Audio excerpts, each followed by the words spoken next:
Good morning, and we're up for our general daily reading.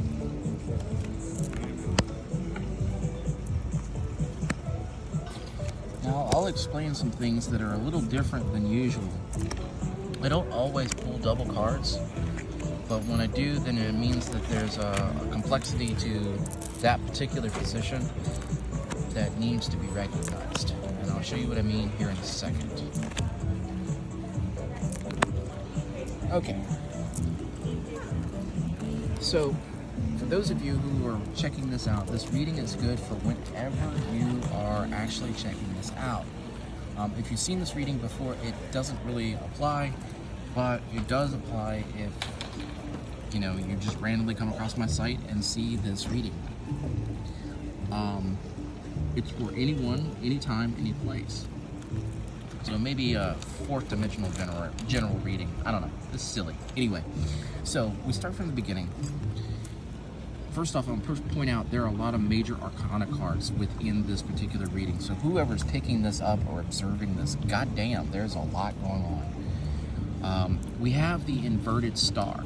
Now, to me, generally when I see this, this is someone who has been pouring their faith, their hope, their longevity, and even to some extent magic into a concept that is literally not feeding the land and also is possibly stealing the health from them, because it's like beating a dead horse at this point.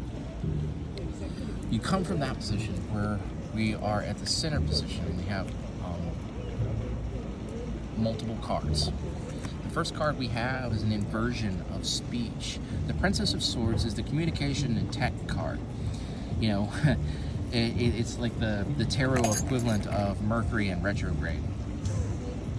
And then with it as well, we also have the Sun card, which is childlike exuberance. The beginning of one's voyage. In many cases, if I see this card right side up, I don't see a spoiled brat. I see someone who is actually, honest to God, childlike, not childish, which is a very good thing. This person is very aware of their higher self, their femininity and their passion, their creativity, their ability to just basically all of those notions that are, for whatever reason, considered feminine, which I don't appreciate. Mainly because both sexes recognize it, but that's my own whatever. This person understands that and respects that and knows exactly where they are as far as being in touch with that special kind of life-creating intuition. Then what's below that is the Queen of Cups and the Conquest card. So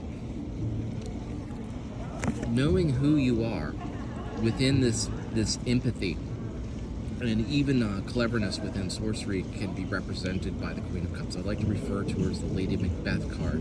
She's very intuitive. She was very, she could see the future. She was very, very powerful sorceress. But yet, on the other hand, she, falls out the window at the end of the play. This is right side up, so this is the beginning of the play. What sits on the surface of that, though, this is weird because I don't often see this as doubles, as a failure of conquest. And it's one of those things where I'm going to go do it. I'm going to go do it. I'm going to go do it. You got this holy crusade set up, all of these principles and things of that nation, but you just haven't left. And I want to say that deep down, when somebody has this as their root card, they know deep down that it's not really a thing. They're just saying it because it's easier than just giving up on it entirely. So take this thing apart, look at it thoroughly, see why this is not a good quest to go on, why you shouldn't pursue it, and then come up with a new one. Crossing card, the Apprentice card. Someone who's basically been given a trade, taught to do it, and have done it enough times that they've gotten really, really fucking good at it. Not a master, they're just good at this particular part of the trade. As they develop, soon you can expect that somebody's going to notice this and put you to the test over it. But for right now, you're just banging it out. And that's a good place to be. Especially if that's a challenge for you right now, moving on into the future.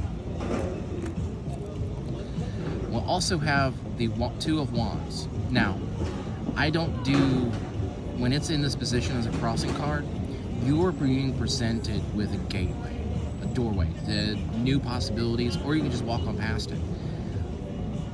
What you do with that is as much as important as where it goes. Sometimes it's just extremely important just to take a step off into the never never and see what happens.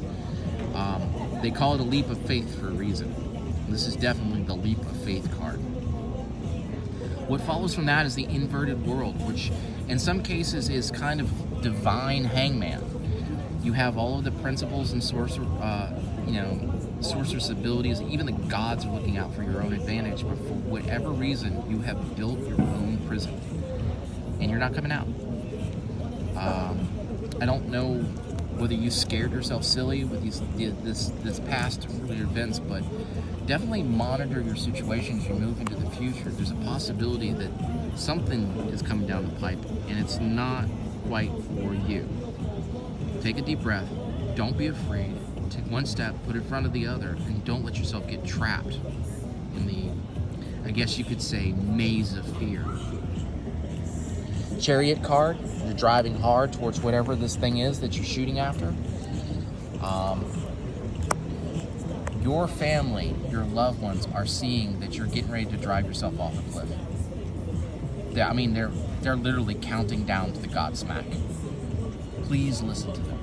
Please. This card doesn't joke. There are 3 cards in the deck that are pretty damn stinking awful, and this is definitely one of them. Hopes and fears, whether or not you're trying inappropriate new things and enough new things. I would say, yeah, try some new things and try not to set yourself up for failure. You've got this big thing that's getting ready to catalyze and scare the hell out of you. Slow down, readjust, take it apart, rebuild it. Move forward with clear and decisive action, because right now it seems very impulsive. If you do not heed the warnings that are coming your way, you're going to wind up with false work, which is going to put you in a miserable space and an imbalance emotionally, leaving you very, very raw and very, very just go back and do it again. Let's put it that way. When all this adds up, just go back and do it again, take it apart, figure it out, because you're getting ready to run right off a cliff. I don't know what the principle is, but it seems like it's something you've been building for a while and you're very attached to. I hate giving readings that are categorically stinking awful, but the good thing about this is, this is a chance for you to pump the brakes, take it apart, see how you can make it better, and maybe that will steer you around this cliff. Good luck and be well, friends.